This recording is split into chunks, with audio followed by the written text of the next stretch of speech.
The BYD ATTO 3 has received updates for 2025, albeit they are minor. The beauty is that regardless of these updates, they haven't increased the price of this car, not even by a single centavo. And that, folks, is already a huge win. If you whip out the AutoDeal app, it will tell you that this premium is still available at 1,798,000 Philippine pesos. And that is such a huge win considering all the other cars and really products have all gotten themselves increases. I'm not talking Sibuyas type pandemic increase kind of a thing, but still. Also, just to quickly revert back to the AutoDeal app, download it for absolutely free and it can help connect you to dealers nationwide to help you get the best car at the best price. Now on to the updates. Let's start with the exterior. Not much has changed really, except maybe for this color. This Cosmos Black. It's very elegant, very low key.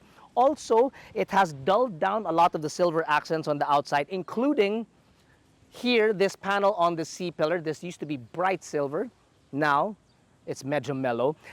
The tires are also very different. In the past, we had difficulty with wheel spin, but now they've changed the tires to Continentals. These are 50 series Continentals, and they handle the wheel spin a little bit better. I mean, it does have a lot of power. You're talking about 201 horses and 310 newton meters of torque. Oh, while speaking about the power, for those that do not know, and I'm sure there's not a lot of you out there, this has a range of about 480 kilometers. So trips inside the city, no problems whatsoever. Even trips outside the city, that wouldn't be an issue either. For instance, we took this ATTO 3 all the way to La Union.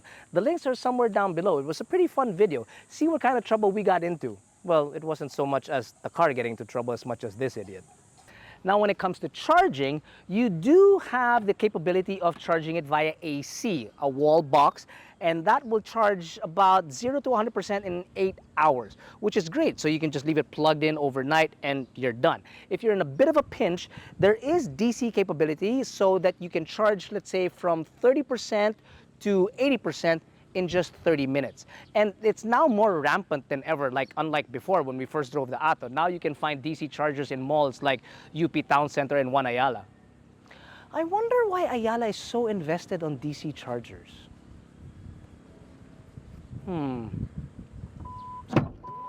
And yet another thing I super appreciate is that a power tailgate added to the 2025 model. Now, when you lift it, of course, it will still reveal 440 liters of very usable space. And when you fold the second row, it goes up to 1,340 liters, which is just perfect for moi. Well, wait, we didn't talk about this. Now, on the inside, you wouldn't actually consider them as major changes, but they're visually very major changes because in the predominantly white interior before, now you have black and blue all over the entire cabin with red piping and stitching around the seats. Now, this is most definitely more subdued and available in the Cosmic Black variant. And I love it. Compared to the white interior that was more Captain America-esque, I find this just a heck of a lot more sane and elegant and really better looking. Better looking too, although bigger is not necessarily always better. The screen is now a 15.8-inch screen, which I think is a little bit much because when you're on the steering wheel like this, part of the screen gets covered. So I think bigger might be too much. But in this case, we'll take it because it's essentially more sulit. You get a bigger screen for the same price. Most everything else around the car is still the same, the vents, whatnot, including the guitar Star Trek looking thing that's on the side that everybody loves to play with. Anyway, here's Wonderwall. Today is gonna be the day that I'm gonna talk about yesterday. By now you should have figured out that I don't know what to say. What? Even before these updates, the ATTO 3 was already a great value BEV, but now it's gotten some nice touches all around to elevate it without elevating the price. And when we think about other EVs in its proximity, it stands out to be the more practical choice. For example, the MG4 is more fun to drive, the Aura 3 has an unmatchable look and quirk to it, but the ATTO 3 has almost similar power, range, and features, but it just has more space both for passengers and cargo. The Atto 3 is still a solid choice for an EV crossover. I mean, it looks good, it drives well, the materials on the inside are great, the build quality is good, and it's reasonably priced too. The fact that it hasn't increased its price is just really awesome. The drive, now if you're wondering about that drive of this car, well, we have a review and a drive really to La Union, as I mentioned earlier, of this car. The links are somewhere down below, so check it out if you want to find out. As great as the Atto 3 is, there is a question that's kind of looming over my head, as I'm sure it's bothering you also.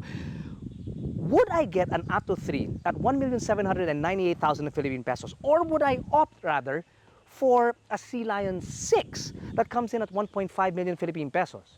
Sure, this rides better, drives better, but in the Sea Lion 6, you don't have range anxiety, it's a plug-in hybrid electric vehicle, and it's got bigger space. I don't know.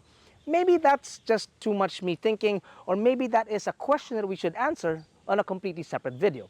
But for the meanwhile, if we're just sticking to the Atto 3, better tires, bigger screen, power tailgate, better interior, at no additional cost, yeah.